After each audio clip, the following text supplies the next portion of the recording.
Today we are going to discuss on acceptance, how we can accept our disease and bring out a change in ourselves. See, as we talk of acceptance, we realize that a lot of time we are not ready to accept our behaviors or ill behaviors as a disease.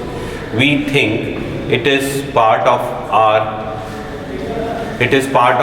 day-to-day behavior, as well as not really accepting that it is a disease. We think it's kind of a bad deed we are doing. हम लोग कोई बुरा कर्म कर रहे हैं, कोई बुरी चीज़ कर रहे हैं. It's not a bad deed. It's beyond your control. It is a disease. It's an emotional issue which is due to some issues in our brain chemistry or neurotransmitter. Now, if we are not going to accept our disease, we keep living in a denial, and this disease again and again trap us into its paws.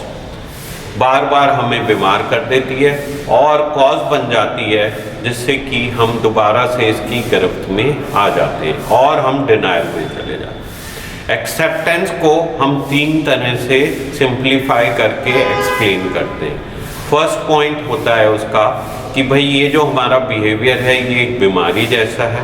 Second point होता है क्योंकि ये chronic progressive relapsing disease है, तो ये कभी भी वापस आ सकती है, ये कभी भी हमारे को ट्रैप कर सकती है. एंड अगर हम इन दोनों पॉइंट को समझते हैं तो हमें पूरी तरह से अपने अंदर बदलाव लाना पड़ेगा, तभी हम इस बीमारी को डील कर पाएंगे. एक्सेप्टेंस का तीसरा मतलब है ब्रिंगिंग आउट ए कंप्लीट चेंज और ट्रांसफॉर्मेशन इन योरसेल्फ. जब तक आप उस ट्रांसफॉर्मेशन को अपने अंदर लाओगे नहीं, बदलाव को अपने अंदर लाओगे नहीं, चीज़ें बेहतर नहीं होगी. इस चीज़ को अचीव करने के लिए हमें एक प्रॉपर प्लानिंग की ज़रूरत है. अगर हम उससे डरेंगे तो भी कुछ अचीव नहीं होगा.